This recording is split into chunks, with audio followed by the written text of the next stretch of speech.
Okay, let's unpack this. Imagine a soccer game where one team, right, they dominated possession like over 70% of the time. Yeah. Had 24 shots. 24. Their opponents had one. Just one. It sounds made up. Exactly. 10 corners to 0. And yet, somehow, incredibly, they lost.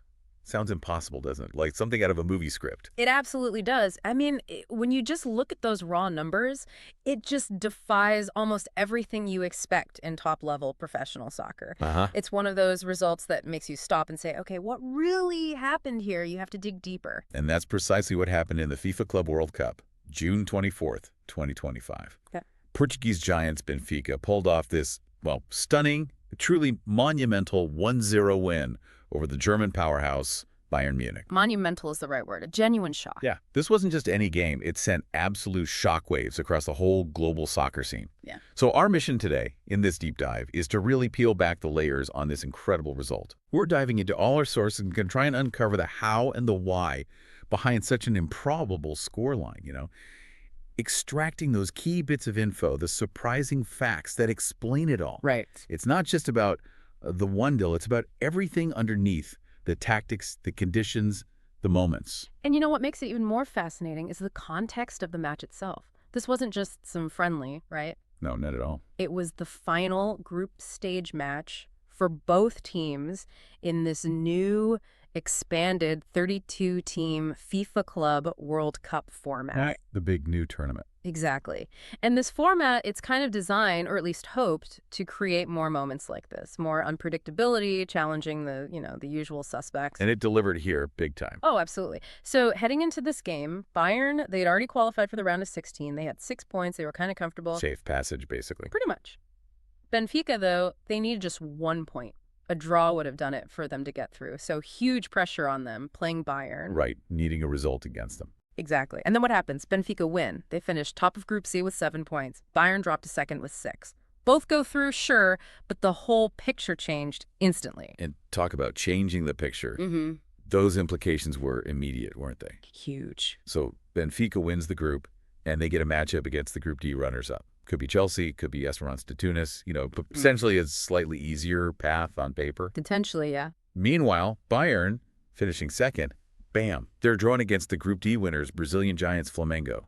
That's a significantly tougher assignment right out of the gate in the knockouts. A massive difference in the path forward. No easy games in the knockouts, obviously, but Flamengo is a huge hurdle early on. Totally. And get this is a stat that blows my mind. This was Benfica's first win ever against Bayern Munich. In 14 meetings. 14 meetings. It ended this, unbelievable 49-year winless streak against them. 49 years. Think about that. Almost half a century of not being able to get a win against them. Gone. In one match. It's staggering. And as if that wasn't enough history being made. There's more. It was Bayern's first ever loss in the FIFA Club World Cup competition.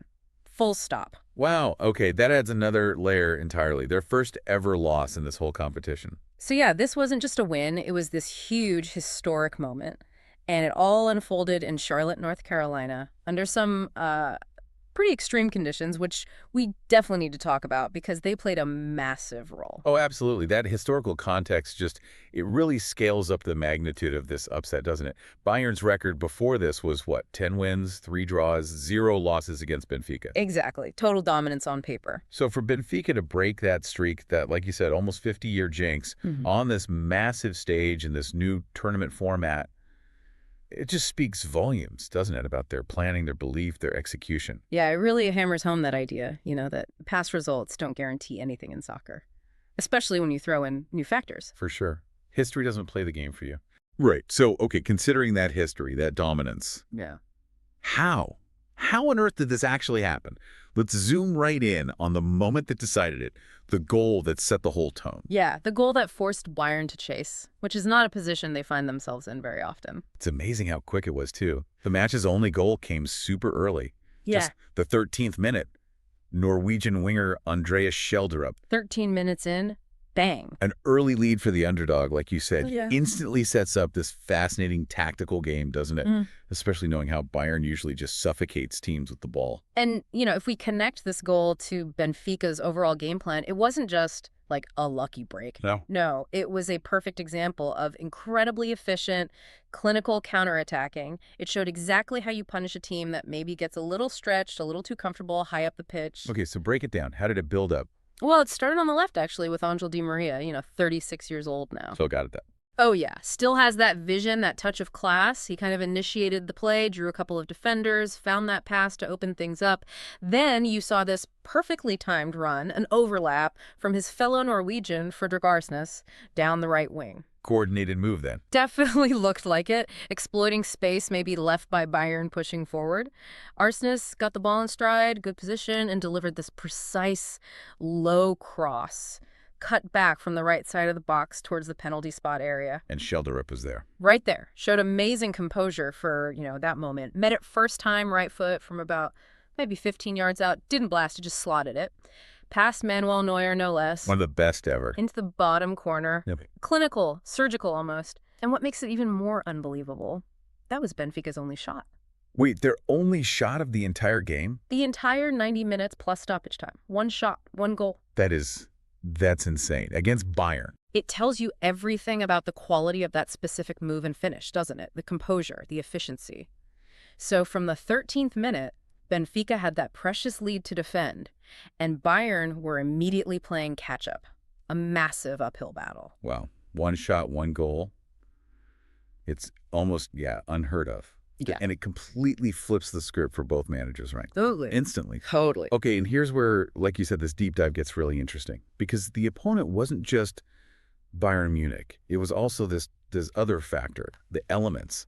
The conditions in Charlotte were, brutal. You are absolutely right. That cannot be overstated. The game was played under genuinely extreme conditions at Bank of America Stadium. We're talking temperatures hitting 97 degrees Fahrenheit. 97. That's about 36 Celsius, right? Exactly. And it wasn't just dry heat. There was high humidity, too, which often feels worse. This wasn't just, uncomfortable for the players and the 70,000 fans there. Must have been rough in the stands, too. Oh, I bet. But for the players, it had a profound, significant impact on everything.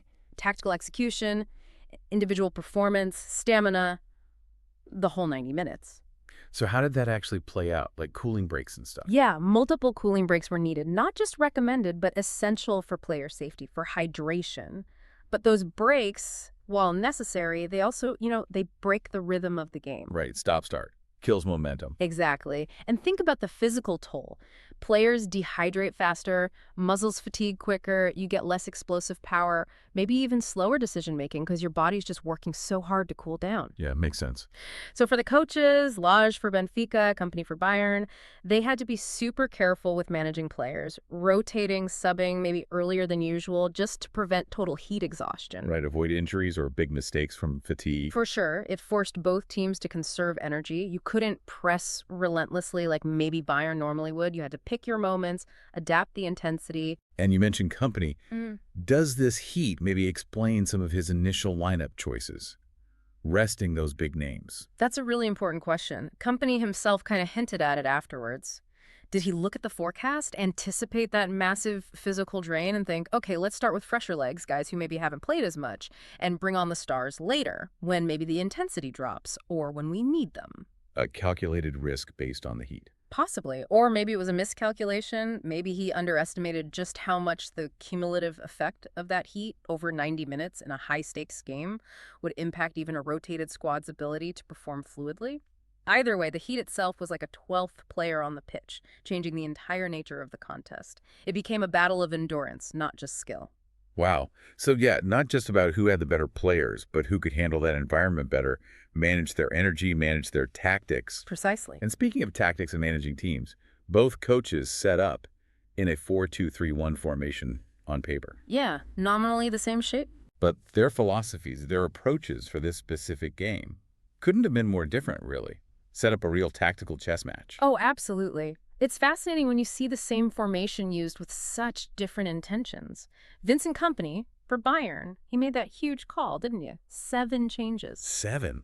That's a lot for a competitive game. It is. He rested key guys, Harry Kane, obviously, Joshua Kimmich in midfield, Michael Elise out wide.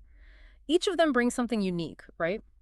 Kane's goals and link play, Kimmich's control and passing, Elise's dynamism, his dribbling. Pillars of their team, usually. Absolutely. And Kompany's comment after the game, "I just feared this wouldn't go as fluid as normal," kind of sums up the gamble, doesn't it? Especially with the heat. Acknowledging the risk. Yeah. Rotation makes sense sometimes, keeping players fresh, avoiding injuries, maybe even surprising the opponent.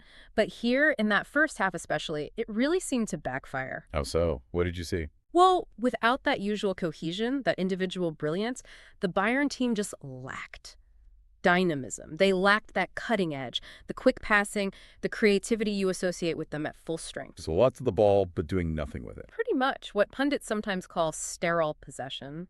Lots of passes side to side, back and forth, but they really struggled to break down Benfica's defense. Benfica were so organized, so disciplined. Bayern just couldn't find those killer passes, those openings. And the proof of that gamble not working came at halftime. Undeniably. Bayern are 1-0 down. They look toothless going forward despite having the ball. So what does Kompany do?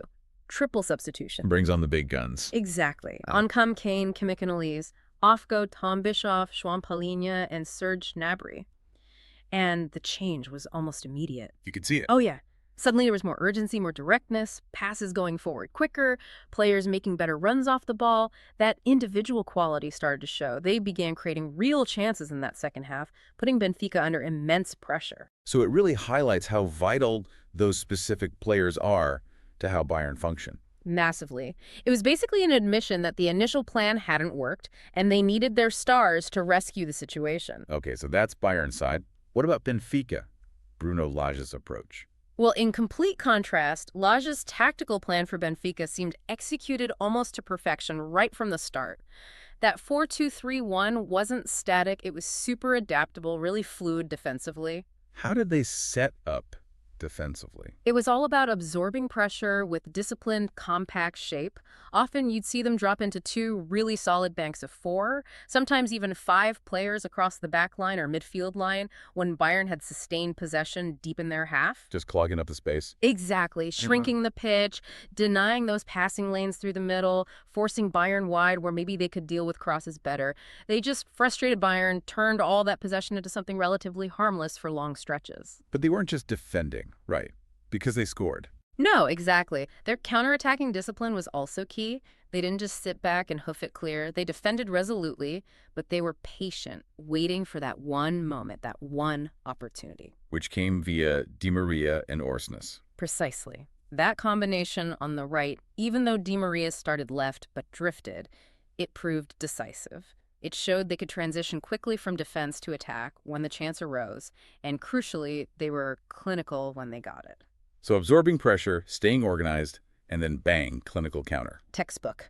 It was a masterclass in how an underdog can approach a game like this. Deny space, frustrate the opponent, and take your chance when it comes. So yeah, a real battle of strategy and adaptation. Kompany's gamble versus Lage's masterclass, especially in that first half. Benfica won that tactical battle early, got the lead, and then they had to hold on. And boy, did they hold on. Because when you look at those stats again, 24 shots for Bayern, 10 on target, you just have to ask how. Yeah. How do they keep a clean sheet? And the answer, it seems, is pretty much one man. Unequivocally. The stats scream for an explanation, and the explanation has a name. Anatoly Trubin. The goalkeeper. Benfica's Ukrainian goalkeeper. He delivered an absolutely sensational man-of-the-match performance. It wasn't just making saves, it was making crucial saves at critical moments that denied Bayern again and again. Right. Keeping them in it when the pressure ramped up. Totally. He showed incredible skill, great positioning, and just rock-solid mental strength under that second-half barrage. Let's look at the key moments, the ones that really stand out. Okay. Around the 60th minute, Kimmich hits one from about 18 yards. Good strike, looked like it was going in. Goal given initially, I think. Yeah, Bayern thought they'd equalize. But then VAR gets involved, video assistant referee. And the review shows Harry Kane, who'd just come on, was in an offside position. And crucially, he was judged to be obstructing Trubin's line of sight, interfering with play. Ah, the dreaded interfering offside. Exactly. So goal disallowed, fine margins, right? But it highlights Trubin's awareness. Maybe he was slightly hindered. And it was a massive let-off for Benfica. Huge psychological blow for Bayern, too. Yeah. Thinking you've scored, then having it chalked off. Tough. Then, maybe 75th minute, Trubin makes just a brilliant point-blank save. Alexander Pavlovich gets a clear sight of goal, really close range, looked like a certain equalizer. Right in front of goal. Pretty much. Yeah. But Trubin reacts incredibly quickly. Lightning reflexes, strong hands, pushes it away. That's the kind of save that just demoralizes the attacking team. Like, what more do we have to do? Yeah, the keeper's having one of those days. Exactly. And then late on, 86th minute, dying moments of the game, pressure is immense. Leroy Sane gets through one-on-one. Sane, he usually buries those. You'd expect him to. Pace, finishing ability, clean through, just Trubin to beat. But Trubin stands tall, makes himself big, reads it perfectly, and pulls off another outstanding save. Blocks a shot, preserves the lead. Nerve-wracking moment. Wow.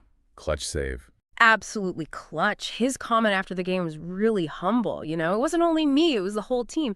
Standard player stuff, but nice. Team player? But Thomas Muller's comment, I think, really hits the nail on the head. Miller, Bayern veteran, seen it all. He said, when the goalkeeper is the man of the match, then you did not do everything wrong. What's he getting at there? He's basically saying, look, we created chances, we got into good positions, we did a lot of things right offensively. We weren't terrible. We just ran into a goalkeeper who was basically unbeatable on the day. Right. Acknowledging Trubin's brilliance as the main factor. Exactly. Trubin was the difference maker, the wall, the single biggest reason Benfica walked away with that historic win. That paints an incredible picture. Not just good, but heroic. Game-changing. And that brings us to the point where, yeah, this deep dive really is a deep dive because those stats, they are just baffling when you first see them. They tell a story that feels almost impossible. You're absolutely right. It's fascinating how numbers can sometimes mislead you if you take them at face value, or how they reveal something deeper if you really analyze them. Let's unpack that whole statistical picture properly. Okay, let's do it. So, possession. Bayern Munich, a massive 73.5%. Benfica, just 26.5%. Huge disparity. Almost 3/4 of the ball for Bayern. Unheard of, almost, in a competitive match at this level. Passes completed. Bayern, 810. Benfica, 252. Wow. Again, massive difference. Clearly shows Bayern controlled the ball, circulated it, dictated the tempo, but, and this is the crucial but, they really struggled with that final third efficiency. They could get near the goal, but couldn't consistently turn that dominance into clear, dangerous threat. Lots of possession, little penetration. Exactly. Now here's where it gets really, really weird. The shots. Bayern. 24 total shots, Benfica. One single shot. One, which was the goal. But wait, it gets even stranger. Shots on target. Bayern managed 10. 10 shots that required a save or were on course for the net. Benfica. 0. Hold on. 0 shots on target. But they scored. How does that work? It's a fantastic quirk of how stats are recorded. It means the goal likely came from a shot that was deflected significantly, maybe wrong-footing Neuer, so it wasn't counted as on target before the deflection. Or it was scored from such a tight angle that the official definition didn't class it as on target until it actually crossed the line. So a statistical anomaly basically hides the fact they scored. Pretty much. It highlights the ultimate, almost absurd efficiency of Benfica's only real attack, doesn't it? They scored in a way that kind of broke the stat category, emphasizing just how precise and opportunistic they were. But that's incredible. One attempt, scores, and doesn't even register as on target. Wow. Now, if you dig into the more advanced metrics like expected goals or XG... Well, the quality of chances. Yeah. It estimates how likely a shot is to be a goal based on where it was taken, the type of pass leading to it, etc. Leroy Sane alone for Bayern racked up 1.18 XG. Just Sane. More than a goal's worth of chances just for him. Yeah, and remember, a penalty is usually around 0.76 XG. So Sane by himself had chances that statistically should have resulted in more than one goal. Okay. Given Bayern had 24 shots total, 10 on target, their overall team XG would have been way higher, probably suggesting they should have scored, 2, maybe 3 goals based on the quality of chances created. But they got 0. 0. Benfica, meanwhile, 100% conversion rate on their only shot. Bayern, 0% conversion on 24 attempts. The difference is just stark. Mind-boggling numbers. Yeah. What else did the stats show? Well, other stats paint a similar picture. Bayern had 10 corners to Benfica's 0. Shows pressure, but also Benfica defending well enough to not concede from them or clear the initial danger. Okay. Fouls were equal, 8 each. So not an overly dirty game. Bayern had 21 crosses chucked into the box, Benfica only 3. Again, Bayern trying things, Benfica dealing with it. But here's an interesting one you mentioned. Duels. Yes, this is key. Despite having so little of the ball, Benfica actually won a higher percentage of their individual duels, 55.9%, compared to Bayern's 44.1%. What does that tell you? It tells you that when it came down to those one-on-one battles, those tackles, those moments where possession was contested, Benfica players were more aggressive, more successful. It shows their fight, their commitment, their desire to win the ball back, even when defending for long periods. Tenacity. So putting it all together, Yeah. what's the takeaway from these crazy stats? It means that stats, yeah, they're informative, they give us insight, but they absolutely do not tell the whole story. Not always, especially in soccer. Benfica's win was just a masterclass in doing exactly what was needed. Efficiency, defensive rock solidness, taking that one golden chance. Right. It just proves, doesn't it, that preparation, determination, executing your specific tactical plan can sometimes beat raw numbers, beat history. You can have all the ball, all the shots, but if you don't score and the other team does, well, the scoreboard is the only stat that truly matters in the end. Yeah, powerful reminder that soccer isn't played on spreadsheets. It's about moments, execution, and sometimes just sheer willpower and brilliant goalkeeping. Couldn't have said it better. Okay, so the final whistle blows. Relief for Benfica, disbelief for Bayern. What were the immediate reactions? What did the coaches, the players, the world say? Yeah, the post-match comments really capture those contrasting feelings, don't they? Vincent Kompany, the Bayern coach, he was pretty honest, actually. What did he say? He said, "I think our first half wasn't good at all." He mentioned the pitch and the heat, fearing it wouldn't be fluid. Then he just said, "It's soccer. If you have chances and don't take them, you pay the price." Blunt assessment. Taking responsibility, kind of. Yeah, acknowledging the missed chances in the second half were crucial, and he immediately looked ahead. Against Flamengo, it's going to be a tough game. We know we can create chances. So already focusing on needing to be more clinical next time. And Bruno Lage, Benfica's coach, must have been over the moon. Oh, you could tell. He was buzzing. He said, "The first half was very good. We created the best chances to score," which is technically true. Theirs was the only one that went in. Fair point. He emphasized their mindset. We wanted to be aggressive, and we finished first in the group. And then he had this great line, "No one believed we were going to win against Bayern. People need to believe more in the work we are doing." Nice. A bit of defiance, proving the doubters wrong. Exactly, that underdog spirit shining through. And Trubin, the hero. What did he say? Probably something humble. Totally humble. It was a good game against an amazing team. It was not only me, it was the whole team. He mentioned the heat, but we did our job. And then, very focused. "It doesn't feel that special right now. I just want to rest and prepare for the next game." Elite athlete mentality right there. Already on to the next one. Yep. And we already talked about Miller's great quote about the keeper being man of the match. That really resonated. Yeah, it summed it up perfectly from the Bayern side. What about globally? What was the reaction like? Genuine shockwaves. Major sports networks, analysts everywhere, they were calling it one of the biggest upsets in Club World Cup history, especially given Bayern's pedigree and that unbeaten record in the competition. Lots of talk about Kompany's rotation, I bet. Oh, yeah. European media, especially in Germany, were all over it. Did he underestimate Benfica? Did he misjudge the conditions? Lots of questions. Meanwhile, in Portugal, massive celebrations. Media hailing it as this historic tactical triumph. And you mentioned China. Specific buzz there. Yeah, it really shows the global reach. Lots of comments on social media. They're like, "This Club World Cup is full of upsets. Benfica actually defeated Bayern." Just general excitement about the unexpected result. Cool. And lots of appreciation for Di Maria, too. Comments like, "Di Maria's blade is still sharp. The 36-year-old angel can still shine." People recognizing his quality even now. Still pulling the strings. Definitely. And the club's official channels reflected this too. Benfica, all celebratory hashtags. Hashtag take it to the world, running to the round of 16. Bayern, more measured, acknowledging the loss but immediately pivoting focus to Flamengo. Professional, but you know it stung. For sure. So yeah, clear. This wasn't just another result. It was a moment that echoed everywhere. A history-making game. Absolutely. Breaking that 49-year streak, Bayern's first Club World Cup loss. Huge significance. And thinking bigger picture, what does this mean for the tournament itself, this expanded Club World Cup? Well, you could argue it's a massive validation for the new 32-team format. How so? Because the whole idea, or at least part of it, was to create more competitive games, bring in teams from all over, challenge that traditional European dominance. This result does exactly that. It shows these established giants aren't guaranteed anything. Makes it more exciting, more credible. Exactly. It proves it's not just a predictable march for the big names, and it raises that big question for the super clubs. How do you approach this now? Can you afford to heavily rotate like Company did? Or do you need to treat every game, even in the group stage, with maximum intensity and your best players to avoid these kinds of shocks? Yeah, gives them serious food for thought for future strategy in these bigger tournaments. Definitely. Charlotte served as a wake-up call, perhaps? And looking immediately ahead to the knockouts. The two teams go in with totally different vibes, right? Oh, completely different momentum. Benfica are flying. Oh. Sky-high confidence, belief they've just done the impossible, topped the group, rewritten history. They'll feel like they can beat anyone. Riding that wave. Totally.